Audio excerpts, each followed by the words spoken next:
Hello. এত সকালে phone করলে যে? সব ঠিক আছে তো তোমার? গলাটা একটু অন্যরকম শোনাচ্ছে আজ। সব ঠিক আছে গো, বরং আরো ভালো একটা খবর দিতে ফোন করলাম তোমাকে। আজকে আমি বাড়ি ফিরছি। সত্যি বলছো? তোমার তো আরো কয়েকদিন পরে আসার কথা ছিল। হঠাৎ এত তাড়াতাড়ি কিভাবে সম্ভব হলো এটা? একটা বিশেষ কারণ আছে তৃষা। আজকে আমাদের বিয়ের প্রথম বছর পূর্তি। এই দিনটা তোমার থেকে দূরে থাকতে মন সায় দিল না কিছুতেই। আমি তো ভাবলাম তুমি ভুলেই গেছো বুঝি সব। কাজের চাপে তো তোমার সময়ই থাকে না ঠিকমতো কথা বলার। ভুলি কি করে বলো তো? মাসখানেক ধরে এই দিনটার কথাই ভাবছিলাম, কিভাবে তোমাকে চমকে দেওয়া যায়। আচ্ছা, তাহলে তো এখন থেকেই রান্নার আয়োজন শুরু করে দিতে হবে আমাকে। সেসব পরে ঠিক করা যাবে, আগে আরেকটা কথা বলি। শুধু এটা না, আরো একটা খবর আছে আমার কাছে। আরেকটা খবর? কি সেটা? বলে ফেলো না। এভাবে আধখানা কথা রেখে দিলে তো আমার কৌতূহলেই দিন কেটে যাবে। না না, ওটা এখন বলবো না, বাড়ি ফিরে সবার সামনেই বলবো একসাথে। তখনই বুঝবে কতটা বড় খবর এটা। তুমি না সত্যিই একটা রহস্য মানুষ।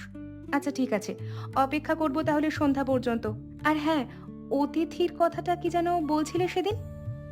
হুম, একজন অতিথিও নিয়ে আসছি সাথে করে আজকে। আমার খুব কাছের একজন মানুষ। তোমাদের সবার সাথে পরিচয় করিয়ে দেব। মা, দারুণ একটা খবর আছে। বিশ্বজিৎ আজই বাড়ি ফিরছে, আর সাথে একজন অতিথিও নিয়ে আসছে বলল। সত্যি বলছিস মা? আমার ছেলে আজ ফিরবে? কতদিন পর দেখবো ওকে। বুকটা এখনই ভরে যাচ্ছে খুশিতে, চোখে জল এসে যাচ্ছে যেন। হ্যাঁ মা, আর আজ আমাদের বিয়ের বর্ষপূর্তিও তো, তাই ভাবছিলাম আমার মায়ের কাছ থেকে শেখা রেসিপিতে চিকেন কারি রাঁধবো আজ বিশেষ করে। তোর মায়ের রেসিপি নিশ্চয়ই ভালো হবে, কিন্তু আমাদের বংশের চিকেন কারি রেসিপিটা তো আরো পুরনো আর বিখ্যাত। বিশ্বজিৎ ছোটবেলা থেকে ওটাই খেয়ে বড় হয়েছে সব সময়। মা, তোমার রেসিপি অসাধারণ জানি আমি, কিন্তু আজকের দিনটা যখন আমাদেরও বিশেষ, তখন একটা নতুন স্বাদ দিলে ক্ষতি কি বলো তো একদিনের জন্য? দেখা যাক তুই কি রাঁধিস তাহলে। আমিও কিন্তু আমার মশলাটা তৈরি করে রাখবো ঠিকই। লাগলে দুজনেরটাই খাওয়াবো ছেলেকে আজ সন্ধ্যায়। তাহলে তো আজকে রান্নাটা আরো মজার হয়ে উঠবে মা। দুজনের হাতে রান্না খেয়ে বিশ্বজিৎ কি বলে সেটাই দেখার বিষয়। হয়তো নিজেই বলতে পারবে না কোনটা কার হাতের। এত বছর একসাথে থেকে আমাদের রান্নার হাতও তো প্রায় মিলে গেছে এখন। কিরে, তোদের গলার আওয়াজ তো উঠোন পর্যন্ত শোনা যাচ্ছে।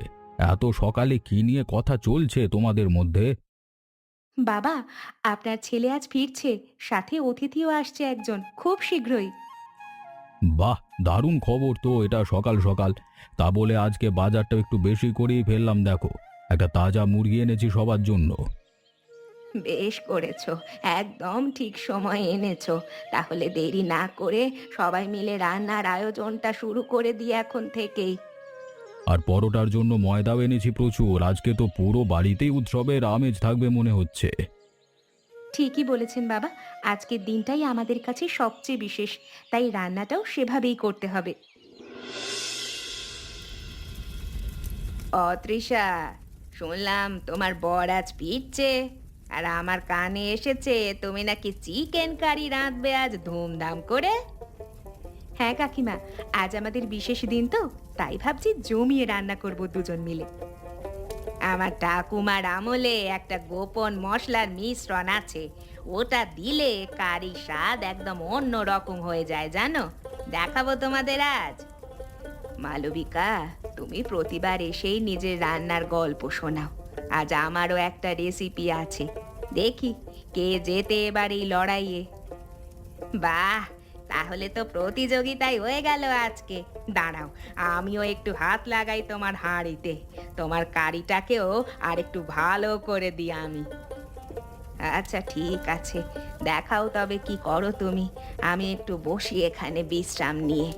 আরে মালবিকা, ওটা তো নুনের কৌটো না, চিনির কৌটো মনে হচ্ছে আমার। দুটো তো একদম একরকম দেখতে, গুলিয়ে ফেলেছো বোধহয় তাড়াহুড়োয়। কাকিমা, দাঁড়ান দাঁড়ান, ওটা ঢালবেন না এখনই। লেবেলটা একটু দেখে নিন আগে ভালো করে। সর্বনাশ, তোমরা ঠিকই বলেছ, এ তো সত্যি চিনি দেখছি। আজ ভালো হয়েছে তোমরা আছো পাশে, না হলে আমার এত বড়াই করা রান্নাটাই আজ মিষ্টি চিকেন কারি হয়ে যেত সবার সামনে। এই জন্যই বলি মালবিকা, তাড়াহুড়ো না করে চোখ মেলে কাজ করো সব সময়। আজ তোমার গোপন মশলার আগেই তো একটা গোপন বিপর্যয় হয়ে যাচ্ছিল প্রায়। কাকিমা, চিন্তা করবেন না একদম। নুনের কৌটোটা এই তো পাশেই আছে, নিন, এটা দিয়ে ঠিকঠাক করে নিন এবার। যাক বাবা, বাঁচালে আজ আমাকে দুজনে মিলে। বৌদি, দাদার ঘরটা কেমন সাজালাম দেখো তো। আর অতিথির জন্য পাশের ঘরটাও গুছিয়ে রেখেছি আমি নিজে। বাহ, সুন্দর হয়েছে তো সাজানো। তুই তো দেখি একদম পাকা গৃহিণীর মতো সব সামলে ফেলছিস আজকাল। তোমার কাছ থেকেই তো শিখছি বৌদি সবকিছু। তবে অতিথি কি আসছে সেটাই এখনো জানা নেই আমাদের কারো। দাদা কিছু বললো না ফোনে? আমাকেও তো শুধু বললো সারপ্রাইজ আছে, নাম বললো না একবারও। দাদা তো ফোনে কিছুই বললো না আমাকেও, শুধু বললো সারপ্রাইজ আছে। এখন থেকেই আমার মনে উত্তেজনা লাগছে জানো, কে হতে পারে এই অতিথি। চলো একটু ছাদে যাই, কাপড়গুলো শুকাতে দিয়ে আসি আগে, না হলে সন্ধ্যার আগে শুকাবে না। বৌদি, তোমার আর দাদার তো 1 বছর হয়ে গেল বিয়ের। এই 1 বছরে কেমন লাগলো তোমার এই বাড়িতে, বলো তো সত্যি করে। অন্যরকম একটা অনুভূতি রে। প্রথমে সবকিছু অচেনা লাগতো, নতুন মানুষ, নতুন নিয়ম। এখন মনে হয় এই বাড়িটাই আমার আসল ঠিকানা হয়ে গেছে সম্পূর্ণভাবে। আমার মাঝে মাঝে ভয় লাগে জানো, বিয়ের পর আমিও যদি অন্য বাড়িতে গিয়ে মানিয়ে নিতে না পারি ঠিক মতো। আরে বোকা মেয়ে, তুই তো এত মিশুকে আর ভালো মনের, যেখানেই যাবি সবাই তোকে ভালোবাসবে দেখিস। এত চিন্তা করিস না নিজেকে নিয়ে। জানি না গো বৌদি, তবে মাঝে মাঝে মনে হয় এমন একজনের সাথে জীবন কাটাতে চাই যে সত্যিই আমাকে বুঝবে, আমার কথা মন দিয়ে শুনবে। সময় হলে ঠিক এমন কাউকেই পেয়ে যাবি দেখিস। ভালো জিনিস তো একটু দেরিতেই আসে সব সময়।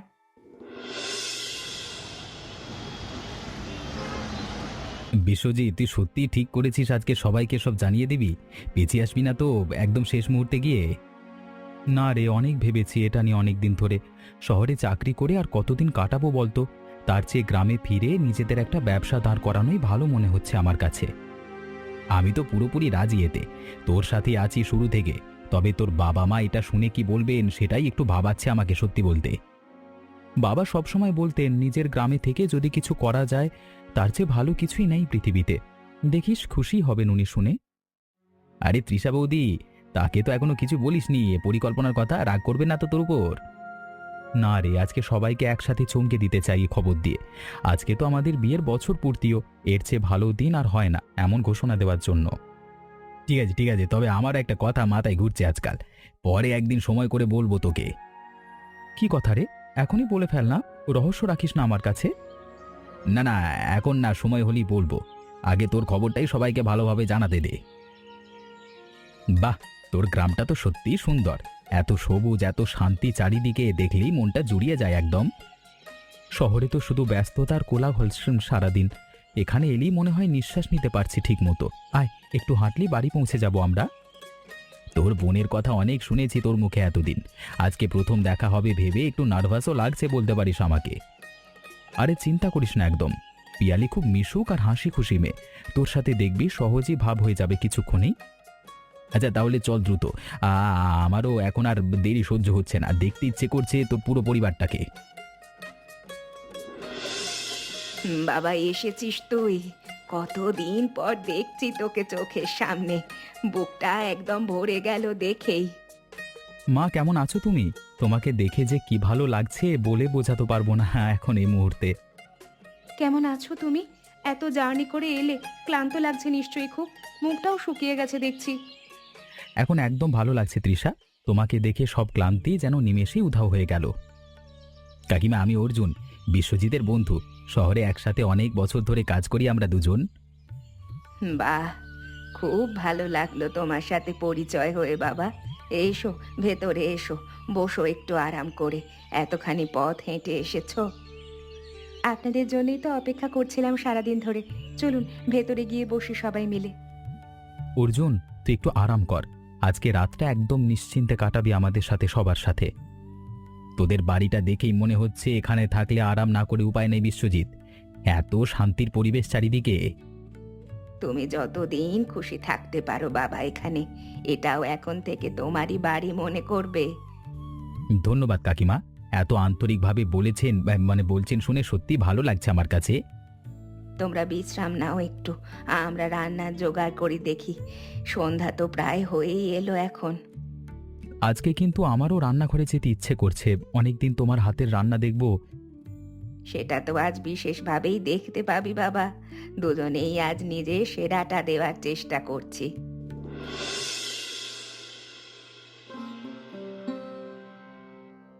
তা বাবা অর্জুন, তুমি ঠিক কি কাজ করো শহরে? বিশ্বজিতের সাথে একই অফিসে নাকি একই বিভাগে? হ্যাঁ কাকু, আমরা একই কোম্পানিতে একই কাজ করি, মানে একসাথেই কাজ করি প্রায় 5 বছর ধরে। তবে ইদানিং দুজনেই ভাবছি নতুন কিছু একটা শুরু করব একসাথে। বাহ, ভালো তো এটা শুনতে। তরুণদের মধ্যে এমন উদ্যমী তো আজকালকার দরকার। বসে না থেকে নতুন কিছু ভাবা এবং করে দেখানো। এই নিন গরম গরম চা। রাস্তার ক্লান্তি একটু কমবে হয়তো এতে। ধন্যবাদ, ঘ্রাণটা তো দারুণ লাগছে। আমারই হাতে বানানো। বৌদি শিখিয়ে দিয়েছেন প্রথম প্রথম, এখন নিজেই ভালো বানাতে পারি। এই যে বাগানটা দেখছো, এটা আমাদের নিজের হাতে করা অনেক বছর ধরে। প্রতিটা গাছের গল্প আলাদা আলাদা রয়েছে এখানে। সত্যিই সুন্দর কাকু এই বাগানটা। শহরে তো এসব দেখাই যায় না। গাছপালা বলতে শুধু রাস্তার পাশের কয়েকটা গাছ চোখে পড়ে। আপনি চাইলে কাল সকালে পুরো বাগানটা ঘুরিয়ে দেখাতে পারি আমি। অনেক ফুলের গাছও আছে এখানে, যেগুলো আপনি দেখেননি এখনো। সেটা তো দারুণ হবে, নিশ্চয়ই ঘুরে দেখবো আপনার সাথে কালকে সকালে, অপেক্ষায় থাকবো। পিয়ালি নিজেও ফুল গাছ ভালোবাসে খুব। ওর নিজের হাতে লাগানো কয়েকটা গাছও আছে এই বাগানে। বাবা, এত প্রশংসা করলে তো উনি ভাববেন আমি খুবই বড় মালি একজন। না না, শুনতে ভালোই লাগছে। নিজের হাতে গাছ লাগানো মানুষদের প্রতি আলাদা একটা শ্রদ্ধা থাকে আমার সব সময়। দেখলে তো তৃষা, কেমন ঘ্রাণ ছড়াচ্ছে আমার হাঁড়ি থেকে এখনই। আর একটু কষালেই একদম জমে যাবে স্বাদটা। মা, আমারটাও কিন্তু কম যাচ্ছে না একদম। একটু পরেই বুঝবে কেমন স্বাদ হয়েছে আমার হাতের রান্নার। তোমরা দুজনে এত ভালো রাঁধো যে আজকে বিচারক হওয়াটাই আমার কাছে সবচেয়ে মুশকিল কাজ হচ্ছে মনে হচ্ছে, সত্যি বলতে। রমাকান্ত, তুমি একটু বেশি করে ময়দা মাখো তো। পরোটাও লাগবে অনেকগুলো আজ সবার জন্য। অতিথিও তো আছে সাথে। বাবা, আমার জন্য একটু আলাদা করে মাখবেন প্লিজ। আমি একটু ঘি দিয়ে মচমচে পরোটা বানাতে চাই বিশ্বজিতের জন্য। আরে আজকে তো দেখছি পুরো বাড়িটাই একটা রান্নাঘরের প্রতিযোগিতার মাঠ হয়ে গেছে সন্ধে হতে না হতেই। এত মশলার ঘ্রাণে পাড়ায় লোক জড়ো হয়ে যাবে মনে হচ্ছে। মালবিকাও তো এতক্ষণে হয়তো নিজের হাঁড়ি নিয়ে রওনা দিয়েছে। এলেই বুঝবে আরো জমে উঠবে ব্যাপারটা আজকের সন্ধ্যায়। সত্যি বলতে মা, আজকের রান্নাটা যেন শুধু খাবার নয়, একটা আনন্দের উৎসবের মতো লাগছে আমার কাছে। ঠিক তাই রে। রান্না তো শুধু পেট ভরানোর জন্য না, এতে ভালোবাসাও মিশে থাকে সব সময়। আজ সেটাই আরো বেশি বোঝা যাচ্ছে। আর পরে তো মানে পরোটাগুলো তো প্রায় তৈরি হয়ে এলো। দেখো তো কেমন ফুলে ফুলে উঠছে সেঁকতে সেঁকতে। বাবা, আপনার হাতের পরোটা বেলাটাও কিন্তু একদম নিখুঁত। আপনি না থাকলে আজ আমাদের দুজনের একারই কাজ বেড়ে যেত অনেক। ঠিক বলেছিস তৃষা, রমাকান্ত ছাড়া এই বাড়ির কোনো কাজই ঠিক মতো এগোয় না আসলে। তোমরা দুজন এত প্রশংসা করলে লজ্জা লাগে আমার। চলো এবার বাকি কাজগুলো তাড়াতাড়ি সেরে ফেলি সবাই মিলে। হ্যাঁ বাবা, চলুন, সন্ধ্যা প্রায় গড়িয়ে গেছে। এবার সবকিছু গুছিয়ে ফেলা দরকার তাড়াতাড়ি।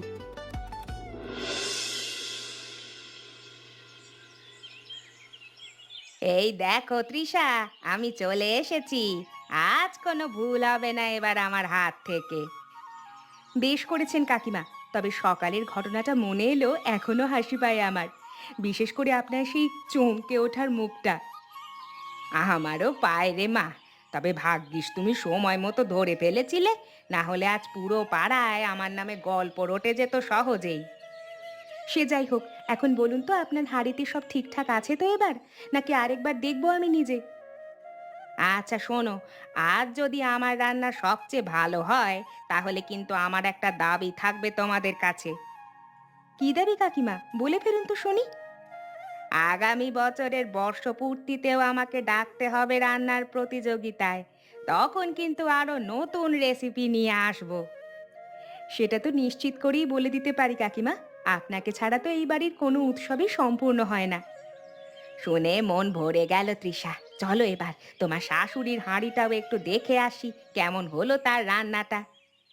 হ্যাঁ হ্যাঁ চলুন, আমারও দেখতে ইচ্ছে করছে মায়ের রান্নার শেষ অবস্থাটা কেমন দাঁড়ালো। জায়গাটা তো খুবই সুন্দর এখানে। শহরে এমন শান্তি খুঁজে পাওয়াই যায় না কখনো, সবসময় শুধু গাড়ির শব্দ।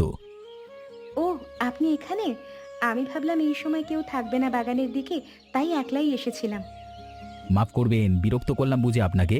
একটু হাঁটতে বেরিয়েছিলাম রান্নার গন্ধ থেকে একটু বিরতি নিতে। না না ঠিক আছে, একদম বিরক্তির কিছু নেই। এই ফুলগুলো সন্ধ্যার পূজার জন্য তুলছিলাম আমি এখন। বিশ্বজিৎ বলছিল আপনি নাকি খুব সুন্দর ছবি আঁকেন, সত্যি কি তাই?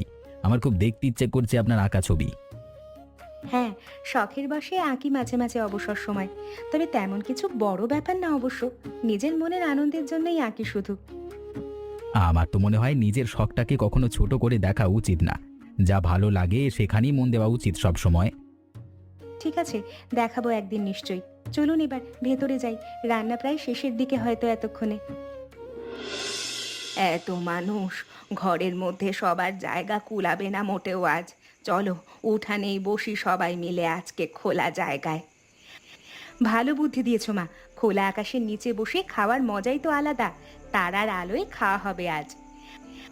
এত সুন্দর করে সাজানো হয়েছে সব, দেখলেই তো খিদে বেড়ে যাচ্ছে আমার এখন, আর যে তর্স হয়েছে না। মা, তৃষা, খাওয়ার আগে আমার একটা কথা বলবার ছিল আসলে সবাইকে। একটু শুনবেন সবাই মন দিয়ে? কি কথা বাবা? এমন গম্ভীর হয়ে গেলি কেন হঠাৎ করে এভাবে? চিন্তা হচ্ছে তো এখন আমার। না মানে থাক, খাওয়ার পরেই বলি বরং। আগে সবাই খেয়ে শান্তিতে গরম গরম, মানে শান্তিতে খেয়ে নাও গরম গরম থাকতে। দাদা, তুই কি নিয়ে এত রহস্য করছিস বলতো? সারাদিন ধরে দেখছি কিছু একটা লুকাচ্ছিস আমাদের কাছ থেকে, সবার কাছ থেকে। হ্যাঁ, সকাল থেকে তো তুমি এই একই কথা বলে যাচ্ছ। এবার তো একটু খোলসা করে বলো সবটা। আর যে ধৈর্য রাখতে পারছি না আমরা। ঠিক আছে, তোমরা সবাই যখন এতটাই জানতে চাইছো তাহলে বলেই ফেলি আজকে সবার সামনে এই মুহূর্তে। থাম থাম, আগে সবাই একটু জল নিয়ে বসুক, তারপর শান্তিতে শোনা যাবে তোর কথা। এত তাড়াহুড়ো করিস না বাবা। না মা, এখন শুনতেই হবে, না হলে খাবারের স্বাদই পাবো না আমরা এই উত্তেজনায়। ঠিক বলেছে তৃষা, বলেই ফেলো তো এখন, আমরা সবাই তৈরি শুনতে।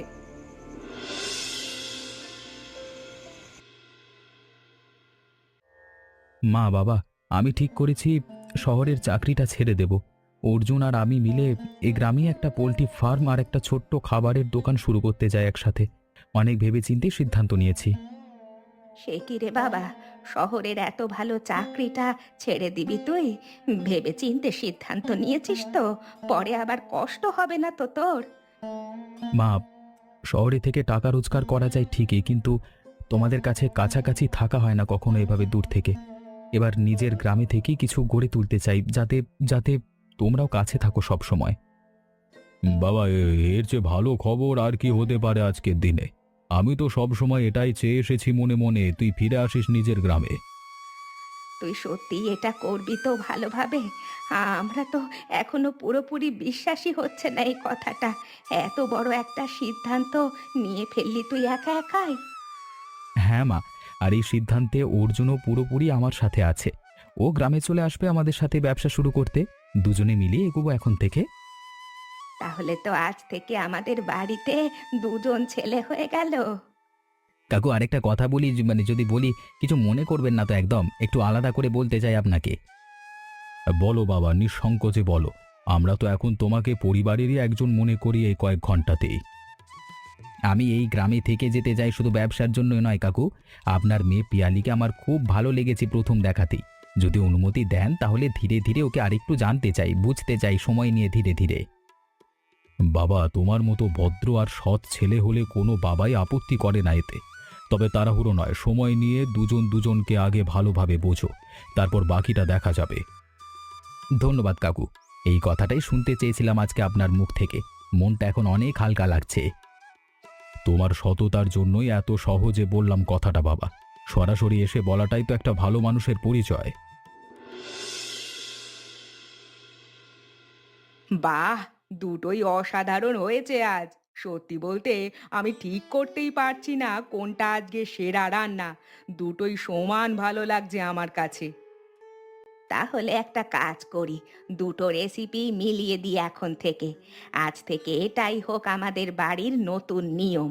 প্রতি উৎসবে বড় বউ আর ছোট বউয়ের রেসিপি একসাথে মিলিয়ে রান্না হবে সব সময়।